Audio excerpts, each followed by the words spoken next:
Então, pessoal, agora a gente vai para a análise da sociedade desse período, que a gente pode chamar de sociedade estamental. Galera, para entender o termo estamental, mais uma vez a gente vai para a raiz da palavra, né?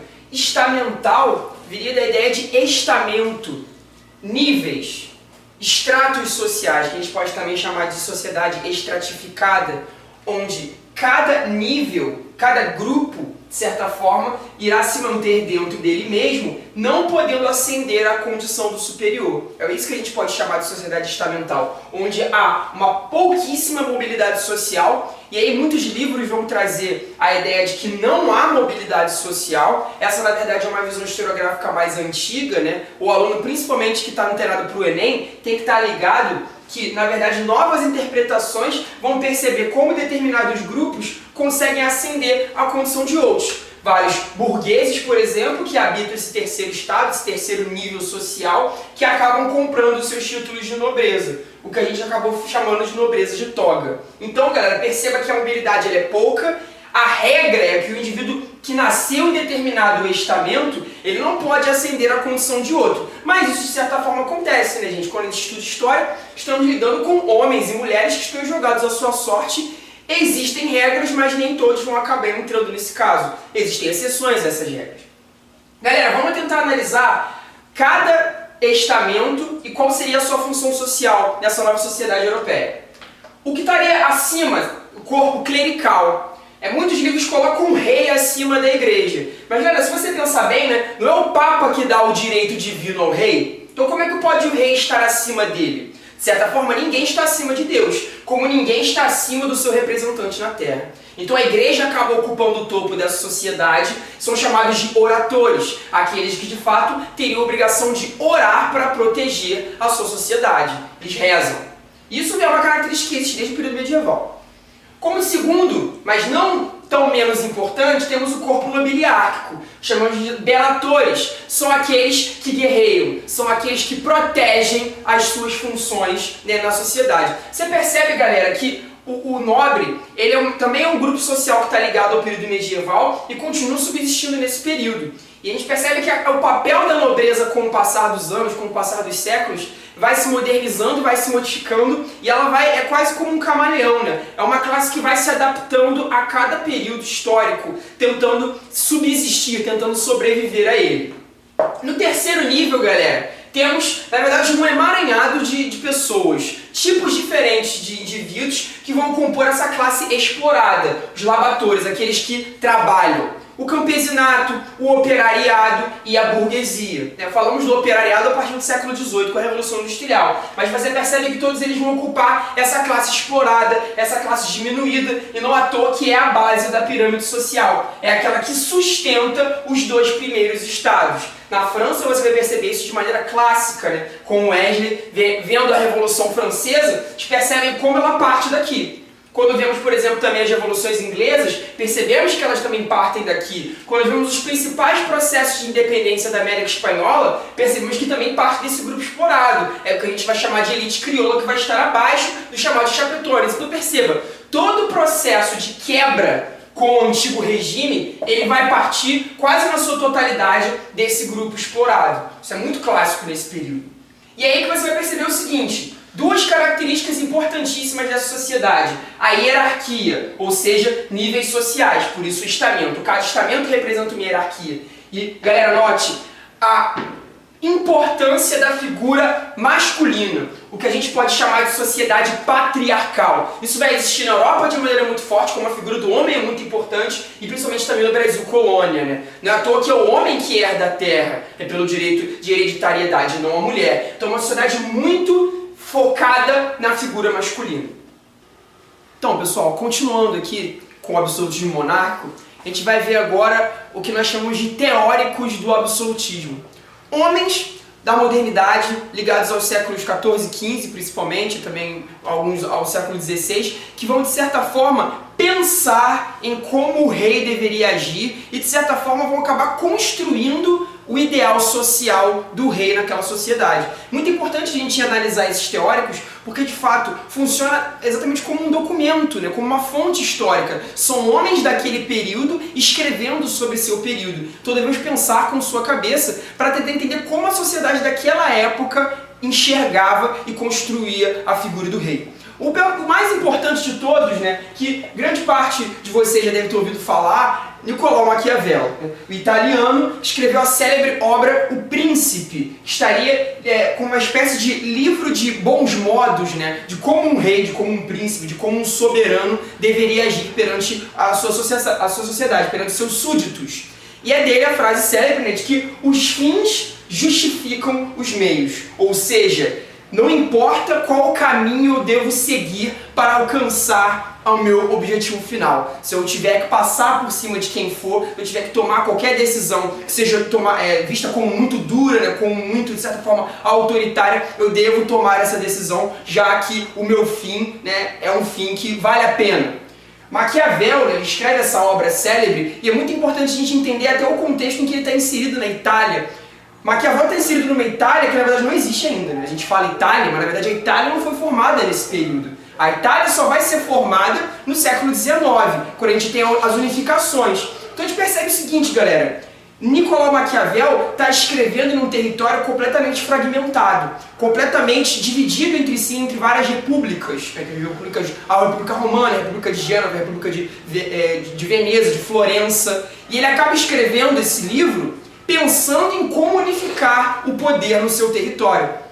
A Itália não vai passar por um processo de unificação absolutista nesse momento, apesar de ter alguns monarcas em determinadas regiões. A própria Itália, né, a Península Itálica, a Botinha, não está unificada. Então, quando Maquiavel escreve essa obra, ele está, de certa forma, até sugerindo, tentando construir uma Itália centralizada na figura de um príncipe, na figura de um grande líder. Então a gente percebe como Maquiavel é importante para dar essa força do soberano com um rei com poderes quase que sobrenaturais. Então é um dos teóricos mais importantes desse período, eu diria. O Hobbes, né, ele vem em causa também com uma importância muito grande como um filósofo contratualista.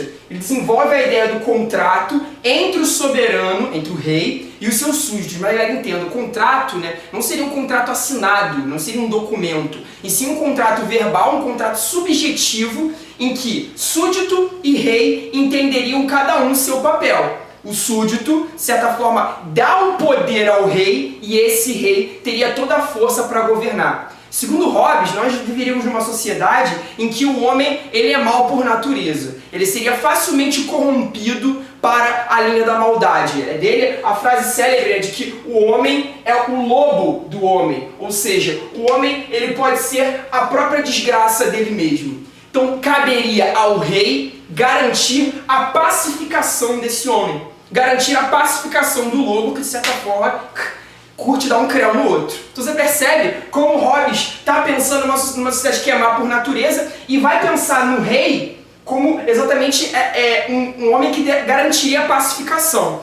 Clássica obra, né, o Leviatã, exatamente colocaria o rei como essa figura mítica, como essa figura quase que filosoficamente inexistente, como uma figura divina, né, em que ele deveria garantir uma paz a partir de poderes também sobrenaturais. Ele e Maquiavel formam uma dupla importante para entendermos como a força do rei, como a força de um imperador, como a força de um soberano é, de certa forma, inatingível e tem que ser vista dessa forma pelos seus súditos.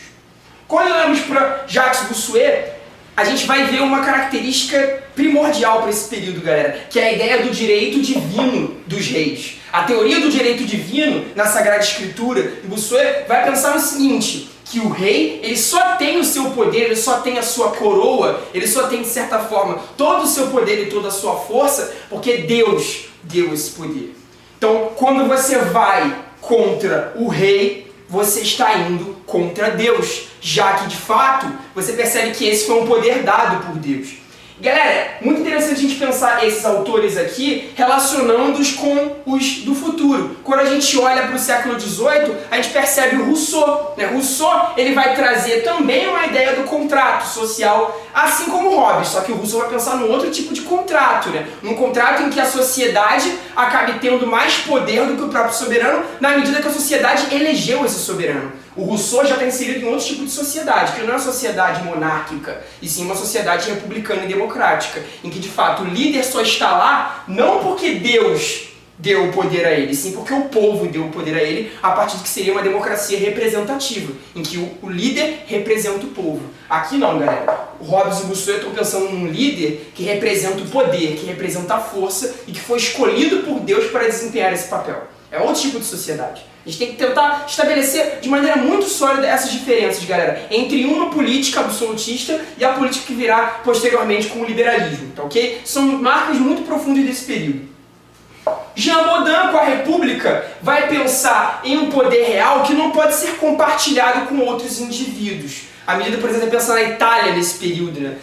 Bodin, quando a gente olha para a Itália, seria impossível a gente pensar na Itália segundo o que o Bodin vai estabelecer, né? Já que ela está completamente fragmentada. O rei, a partir do momento que ele unifica o território, ele é o cara naquele território. Então é um poder que ele não pode compartilhar com outros. Completamente diferente da sociedade medieval, né? Quando a gente olha para os senhores feudais, no período do feudalismo, aqui nós temos um poder que é completamente diferente do que o Bodin está dizendo, né? Um poder que é fragmentado. Cada senhor feudal manda no seu próprio feudo. Já aqui não. Nós temos uma unificação da língua, uma unificação da moeda, uma unificação das culturas, dos costumes, a formação de um Estado nacional. É isso, galera. Quando você coloca tudo sobre a égide de um único líder. E esse poder, ele não pode dividir com outro. Por fim, temos Grotius, um dos grandes pais das relações internacionais, um dos grandes pensadores que vão nortear essa ideia do direito despótico do rei. Da ideia do rei como um líder também que pode ser tomado como um déspota, que vai agir de maneira solitária e as suas decisões de fato têm uma consequência muito forte na sociedade. O Direito da Paz e da Guerra vai mostrar pra gente, essa obra clássica do Grotius, né, como de fato o rei maquiavélico, né, já pegando um pouco do termo do Maquiavel, né, já usando o Maquiavel aí pra gente interpretar, como esse rei maquiavélico, ele deveria ser atuante, ele deveria ser autoritário, ele deveria de certa forma ter o direito das intervenções internacionais. Daí a gente vai perceber várias disputas entre diversos reinados, entre diversos estados nacionais diferentes, que é uma marca do período moderno, né, as guerras que vão se fazer entre essas monarquias absolutistas. Agora, pessoal, como é de costume, né, no final da aula a gente vai para o X da questão, né? Nesse X da questão, galera, eu decidi trazer essa temática para a atualidade.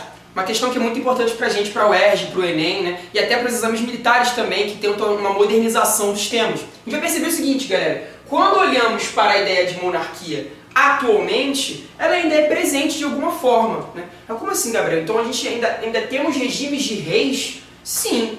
Por mais que eles estejam nos bastidores, temos ainda a presença de reis, principalmente quando olhamos os estados republicanos europeus. Um caso clássico, né, da chamada monarquia parlamentar, quando nós temos um poder democrático republicano, expresso na figura do parlamento, representado pelo primeiro-ministro e ainda assim com uma família real.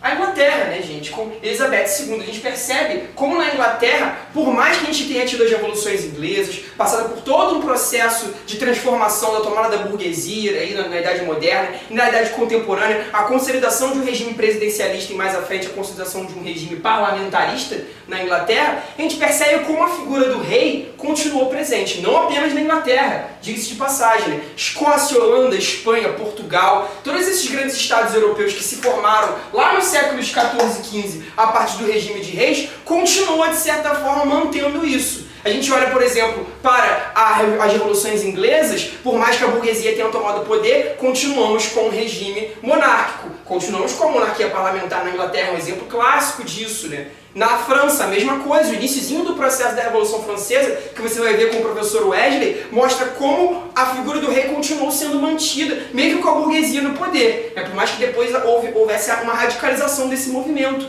Então você percebe, galera, como a figura da rainha ou do rei exerce um poder simbólico que é muito forte e ainda um poder da tradição. A tradição, principalmente nos estados europeus, que são muito ligados ao tradicionalismo político, que são muito ligados à sua história de maneira geral, acaba mantendo a rainha, acaba mantendo o rei. Mas note um exemplo, no caso da Inglaterra, a gente não percebe que a rainha tem muito poder político, né? Ela funciona como um símbolo de poder, mas que na verdade não tem muito poder efetivo, né? Já que na verdade quem manda é o David Cameron. Então a gente percebe que ela funciona como um fantoche, ela funciona como alguém, né, que representa uma tradição nacional de séculos, mas que efetivamente acaba não tendo poder. Para você ver, né, como o poder do rei é forte até hoje, mesmo que de maneira simbólica. Mesmo com a proclamação das repúblicas, essa é uma ideia que continuou prevalecendo. A gente olha para a nossa primeira república no Brasil, né, a gente percebe isso. Mesmo com a proclamação da República, em 89, tivemos uma revolta no período republicano que chamava para a volta da monarquia. A revolta de Canudos com Antônio Conselheiro. Ele falava que a República era um demônio e queria a volta de Dom Sebastião, né? O chamado sebastianismo, que era muito forte em algumas províncias do interior do Brasil. Para você ver como a figura do rei é forte, mesmo no interior da Bahia, mesmo na Inglaterra.